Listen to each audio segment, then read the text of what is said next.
নমস্কার বন্ধুরা, আবার চলে এসেছি দুই দিদির রান্নাঘরে। সবাইকে জানাই শুভ নববর্ষের শুভেচ্ছা। বড়দেরকে জানাই প্রণাম আর ছোটদেরকে জানাই আমার ভালোবাসা। আজকে একটা শুভ নববর্ষ, যেহেতু আমাদের বাঙালিদের বাঙালিয়ানা হিসাবে আমি রান্না বান্না দেখাচ্ছি না, একটু সামান্য মিষ্টি বানাবো। মিষ্টি বলতে ফিরনি বানাবো।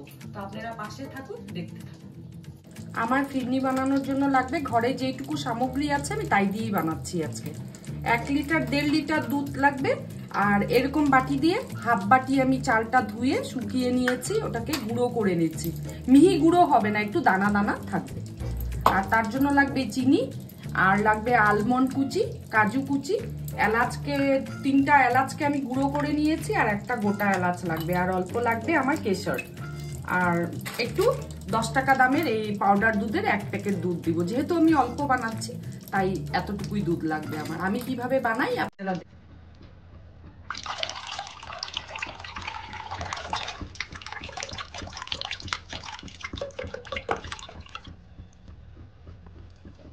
দুধটা ভালো করে জাল দিব, খুব সুন্দর করে ঘন করব জাল দিয়ে।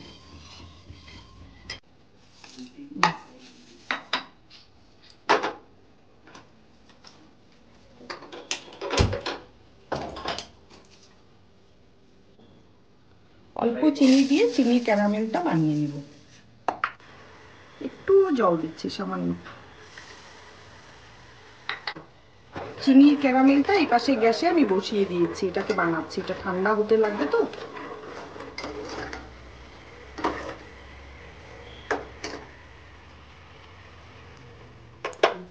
চিনির ক্যারামেলটা আমার হয়ে গেছে, দেখুন এই ঠিকটা থাকবে। আর এরকম ব্রাউনিশ ব্রাউনিশ ডিপ ব্রাউনিশ কালারটা আসবে।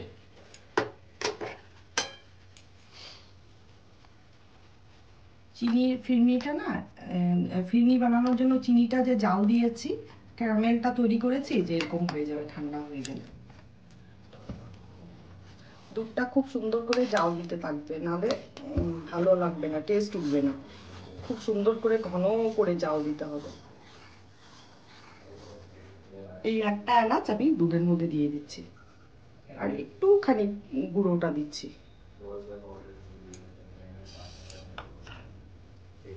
দুটো তেজপাতার টুকরো দিচ্ছি।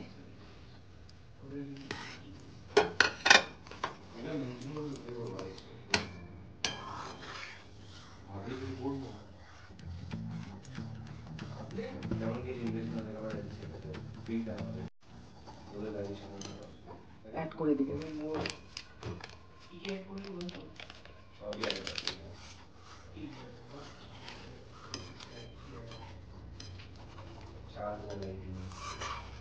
একটুকু দানা থাকবে না। গ্যাসটা সিম করে নিয়ে পাউডার দুধটা অ্যাড করতে লাগবে।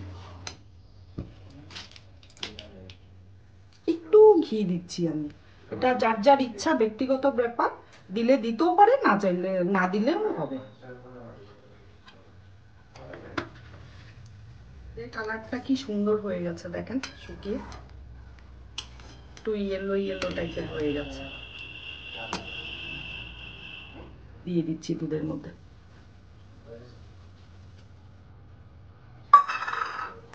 খুব নাড়তে হবে এখন।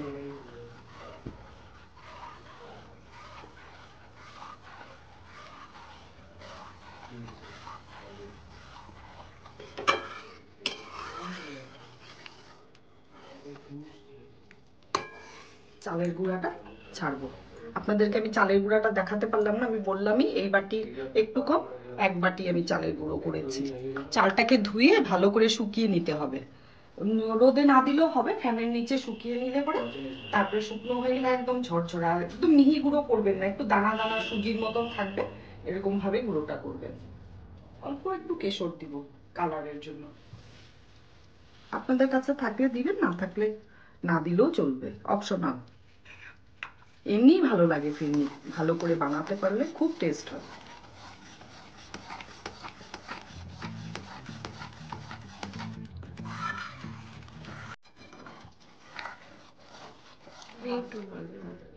হাফ বাটি চিনি এখন দিচ্ছি আমি এখানে।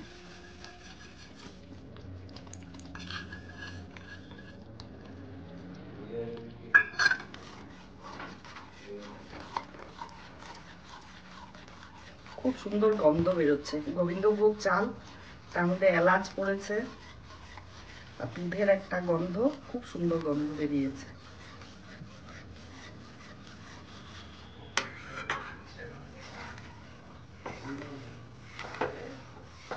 অল্প একটু কেশর দিব কালারের জন্য। আপনাদের কাছে থাকলে দিবেন, না থাকলে না দিলেও চলবে, অপশনাল। এমনিই ভালো লাগে ফিরনি, ভালো করে বানাতে পারলে খুব টেস্ট হয়।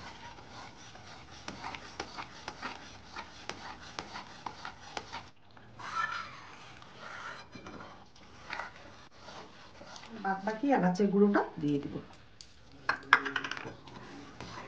আমার হয়ে এসছে প্রায়, আর মিনিট 2-3 লাগবে। এই ঠিকটা রাখবেন।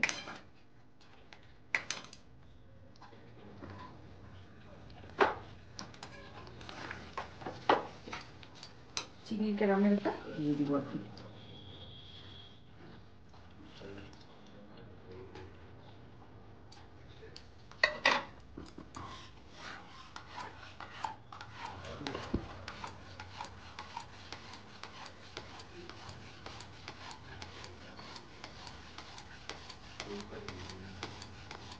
আপনারা চাইলে চিনির ক্যারামেল দিতেও পারেন, নাও দিতে পারেন, এমনি চিনি দিয়েও করতে পারেন। আমার কালারটা ভালো লাগে বলে আমি চিনির ক্যারামেলটা দিয়েছি।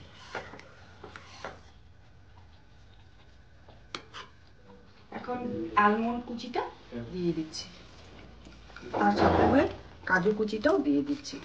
আপনারা কিশমিশ দিতে পারেন, তারপরে পেস্তা থাকলে পরে পেস্তা কুচিয়ে দিতে পারেন। আমার কাছে আজকে অ্যাভেলেবেল পেস্তা নেই, তাই আমি পেস্তা দেইনি, আর শুধু কাজু আর আলমন্ড দিচ্ছি। ফিরনিটা হয়ে গেছে, এই যে ঠিক এই ঠিকটা হবে। এখন ঠান্ডা হবে, তারপরে আমি পরিবেশন করব।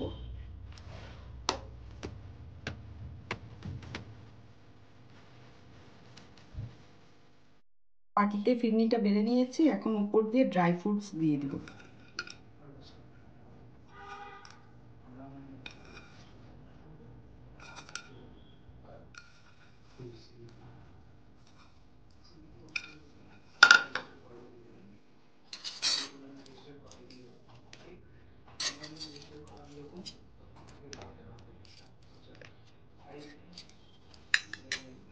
একবার আপনারা বানিয়ে খেয়ে আমাকে কমেন্টের মাধ্যমে জানাবেন কেমন লাগলো। আর আগামী দিনে আরো নিত্য নতুন রেসিপি দেখার জন্য আমাকে কমেন্ট করবেন কি কি রেসিপি আপনারা চান, আমি অবশ্যই চেষ্টা করব করে দেখানোর জন্য। আর আপনারা যদি ফেসবুক থেকে দেখেন তাহলে লাইক করবেন, শেয়ার করবেন, কমেন্ট করবেন। আর ইউটিউব থেকে যদি দেখেন তাহলে সাবস্ক্রাইব করবেন, আর পাশে দেওয়া বেল আইকনটাকে প্রেস করবেন। টাটা আজকের জন্য।